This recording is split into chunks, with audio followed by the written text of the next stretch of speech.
اور آپ نے خفین پر مسح فرمایا۔ یہ حدیث اس کے بالمقابل لا کر کے آپ یہ بتانا چاہتے ہیں کہ رخصت ہے، یعنی اگر کوئی عذر ہے تو کھڑے ہو کر کے پیشاب کرنا بھی جائز ہے۔ یہاں جیسے کہ عذر ہے کہ آپ صلی اللہ علیہ وسلم نے جہاں پیشاب فرمایا ہے وہاں بیٹھنے سے تلویث کا خوف تھا، ڈر تھا کہ گندگی آ جائے بدن میں، کپڑے میں، تو اس طرح سے آپ نے کھڑے ہو کر کے پیشاب فرمایا ہے۔ یہیں سے محدثین نے اور فقہا نے یہ مسئلہ نکالا ہے کہ اگر کوئی عذر ہے تو کھڑے ہو کر کے پیشاب کرنا جائز ہے،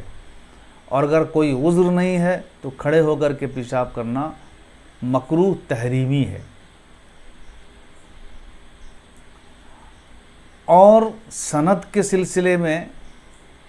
حضرت امام ترمذی رحمۃ اللہ علیہ نے یہاں یہ بحث کی ہے کہ عبد الکریم ابن ابی المخارق ضعیف عند اہل الحدیث ضعفہ ایوب السختیانی، جن کو ایوب سختیانی نے ضعیف قرار دیا ہے، وتکلم فیہ، اور اس میں آپ نے کلام کیا ہے، اور حدیث بریدۃ فی ھذا غیر محفوظ، اور آپ نے فرمایا کہ اس میں حدیث بریدہ جو ہے، جو انہوں نے آگے بیان کیا ہے، وفی الباب میں اس کا ذکر کیا ہے، وفی الباب عن عمر و بریدۃ، تو حضرت ابو بریدہ سے جو حدیث مروی ہے وہ غیر محفوظ ہے۔ اور امام ترمذی رحمۃ اللہ علیہ نے معنی النہی عن البول قائما علی التعدیب لا علی التحریم، کھڑے ہو کر کے پیشاب کرنے کے سلسلے میں آپ یہ بیان فرما رہے ہیں کہ نہیں جو وارد ہوئی ہے کھڑے ہو کر کے پیشاب کرنے سے یہ تعدیب کے طور پر ہے، تحریم کے طور پر نہیں۔ یہ صحیح ہے، لیکن اس زمانے میں حضرت علامہ کشمیری رحمۃ اللہ علیہ کے مسئلے کو پر اخذ کرنا چاہیے، غور کرنا چاہیے کہ فی نفسی ہی جائز ہے مگر بے ادبی ہے، تو فی نفسی ہی پر عمل اب نہیں کیا جائے گا، اب فتویٰ دینا چاہیے مکروہ تحریمی پر۔ اور حضرت عبداللہ ابن مسعود کی ایک روایت ہے، حضرت عبداللہ ابن مسعود یہ فرما رہے ہیں، اثر ہے ان کا، کہ ان من الجفاء ان تبول وانت قائم، یہ جفا میں سے ہے کہ تم پیشاب کرو اس حال میں کہ تم کھڑے ہوئے ہو۔ تو اس سے پتہ چلا کہ کھڑے ہو کر کے پیشاب کرنا یہ فطرت کے خلاف ہے اور یہ جفا میں سے ہے۔ باب ما جاء من الرخصت فی ذالکہ میں ایک حدیث اور اثر آپ نے یہ بھی لکھا ہے اس میں کہ حضرت عمر ابن الخطاب رضی اللہ تعالیٰ عنہ کو آپ نے پیشاب کرتے ہوئے دیکھا، تو حضرت عمر بن الخطاب سے آپ نے یہ ارشاد فرمایا کہ تم کھڑے ہو کر کے پیشاب مت کرو، تو حضرت عمر یہ فرماتے ہیں ما بلت قائما منذ اسلمت، کہ اس کے بعد سے میں نے کبھی بھی کھڑے ہو کر کے پیشاب نہیں کیا ہے۔ تو اس سے پتہ چلا کہ بعذر آدمی پیشاب جو ہے کھڑے ہو کر کے کر سکتا ہے، بلا عذر پیشاب کرنا یہ ادب کے خلاف ہے، اور حضرت علامہ رحمۃ اللہ علیہ کے فتوی کے مطابق جو مناسب بھی ہے، مکروہ تحریمی ہے، تاکہ لوگ اس شنی حرکت کے سے ڈریں اور بلا عذر کھڑے ہو کر کے پیشاب کرنے سے کلی احتراز کریں اور کلی طور پر بچیں۔ اس کے بعد امام ترمذی رحمۃ اللہ علیہ نے باب قائم فرمایا ہے، باب فی الاستتار عند الحاجہ، حاجت کے وقت میں، یعنی ضرورت کے وقت میں، یہاں ضرورت سے مراد حاجت بشریہ ہے، یعنی پیشاب اور پاخانے کے وقت میں، استنجا کے وقت میں پردہ کرنا، بے پردہ استنجا کرنا، قضاء حاجت کرنا حرام ہے۔ حدیث اس سلسلے میں حضرت انس رضی اللہ تعالیٰ عنہ کی ہے، عن انس قال کان النبی صلی اللہ علیہ وسلم اذا اراد الحاجۃ لم يرفع ثوبه حتى يدنو من الارض، کہ حضرت انس رضی اللہ تعالیٰ عنہ یہ فرماتے ہیں کہ نبی صلی اللہ علیہ وسلم جب حاجت کا ارادہ فرماتے تو کپڑا اس وقت تک نہیں اٹھاتے جب تک کہ زمین سے قریب نہ ہو جائیں۔ یہ بھی شرم اور حیا کا تقاضا ہے کہ کپڑا اسی وقت میں اٹھایا جائے جب بالکل زمین سے قریب ہو جائے۔ حضرت انس رضی اللہ تعالیٰ عنہ کی یہ روایت ہے۔ حضرت ابن عمر نے ارشاد فرمایا کان النبی صلی اللہ علیہ وسلم اذا اراد الحاجۃ لم يرفع ثوبہ حتی یدنو من الارض، وہ بھی ہے۔ ان دونوں حدیثوں کے سلسلے میں آپ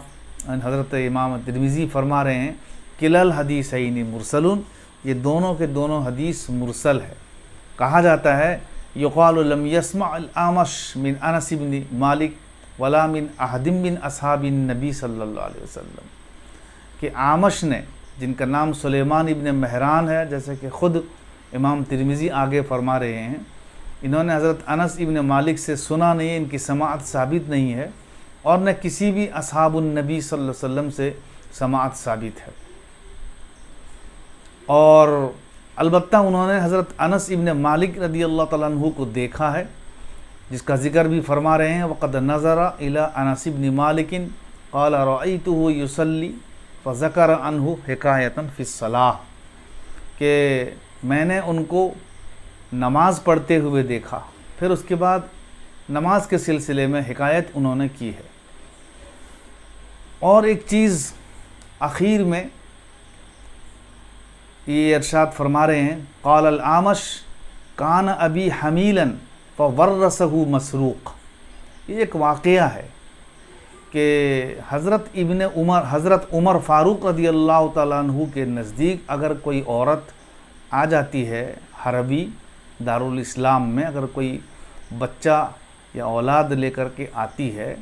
اور یہ کہتی ہے کہ یہ میرے پہلے شوہر کا بچہ ہے، اگر کوئی اس کا دوسرا وارث نہیں ہے تو یہ بچہ اس کا وارث بنے گا،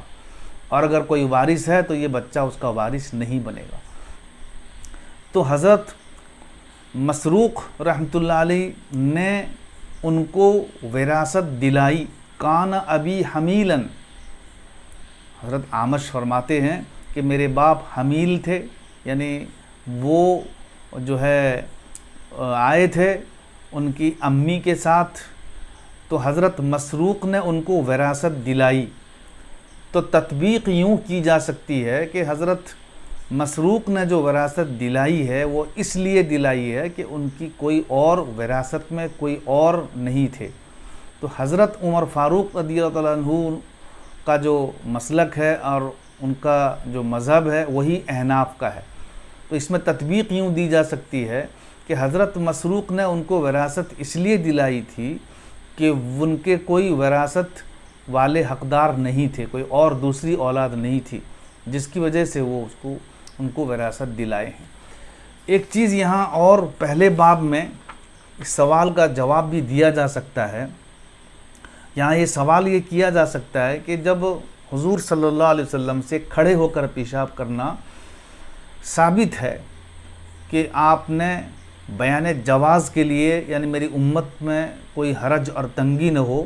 بیان جواز کے لیے آپ نے کبھی کبھی کراہت تنزیہی والا کام انجام دیا ہے، یہ صرف بیان جواز کے لیے ہوتا ہے۔ مگر حضرت عائشہ رضی اللہ تعالیٰ عنہ کیسے منع فرما رہی ہیں کہ جو تمہیں یہ کہے کہ نبی صلی اللہ علیہ وسلم نے کھڑے ہو کر پیشاب فرمایا ہے تو اس کی تصدیق مت کرو۔ تو اس کا جواب فقہاء کرام نے یوں دیا ہے کہ حضرت عائشہ رضی اللہ تعالی عنہا کے علم میں نہیں ہے، کیونکہ ایک شخص کسی کے پورے احوال سے واقف ہو جائے یہ بہت ہی مشکل ہے۔ پھر یہ کہ ایک عورت ذات اگر حضر میں بھی وہ ساتھ رہتی ہیں تو سفر میں بھی، ہر سفر میں ان کا ہونا کوئی ضروری نہیں ہے۔ بعض اسفار آپ نے ایسے کیے ہیں کہ اس میں حضرت عائشہ رضی اللہ تعالیٰ عنہ موجود نہیں تھی، اس لیے ان کا یہ کہنا اپنے علم کے بنیاد پر ہے۔ وہ یہ کہتی ہیں کہ جو تمہیں کہے کہ نبی صلی اللہ علیہ وسلم نے کھڑے ہو کر کے پیشاب فرمایا اس کی تصدیق مت کرو، تو یہ کہا جائے گا کہ یہ ان کے علم کے مطابق ہے، اس لیے کہ ہر وقت وہ جو ہے آپ کے ساتھ نہیں رہا کرتی تھی۔ اس لیے صحیح یہی ہے کہ آپ نے کبھی کبھار کھڑے ہو کر کے بھی پیشاب فرمایا ہے بیان جواز کے لیے، تاکہ امت میں کوئی حرج اور کوئی تنگی نہ ہو۔ اگر ضرورت پیش آئے تو وہ جو ہے کھڑے ہو کر کے پیشاب کر لے۔ اگر اس کو مطلقاً ناجائز قرار دے دیا جائے گا تو بہت حرج اور تنگی ہوگی۔ اس سے بچانے کے لیے دیگر بہت سارے افعال ایسے بھی ہیں کہ بیان جواز کے لیے آپ نے ایسا کیا ہے، تاکہ امت میں کوئی دشواری پیش نہ آئے۔ واللہ اعلم بالصواب۔